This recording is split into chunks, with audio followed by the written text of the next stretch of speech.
வணக்கம். சமூகம் இருண்டு கிடந்தது. இதை பார்த்து ஒரு மனம் கொதித்தது. உணர்ச்சியுடன் எழுந்தது. பகலவனாய் ஒளி கொடுத்தது.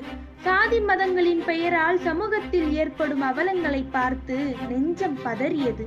பெண் அடிமையை பார்த்து கண்ணீர் வடித்தது. ஏற்றத்தாழ்வு இல்லா சமுதாயம் உருவாக வெண்தாடியுடன் காலமெல்லாம் உழைத்தது. சமூக நீதியை பெற்று தந்தது பெண் முன்னேற்றம், சமூக நீதி. இதுவே தாரக மந்திரமாக இருந்தது. மந்திரத்தின் தந்தையே, தந்தை பெரியாரே, இன்று உமது பிறந்த நாள். சமூக நீதியை காத்த பகுத்தறிவு பகலவனின் அகவை நாளில் அகம் மகிழ்ந்து வணங்குகின்றோம்.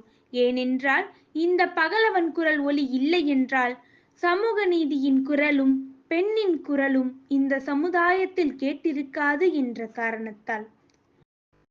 நன்றி, வணக்கம். சேதி வியாஸ்ரீ, தடம் பதிக்கும் தளிர்கள் குழுமம், திருவண்ணாமலை.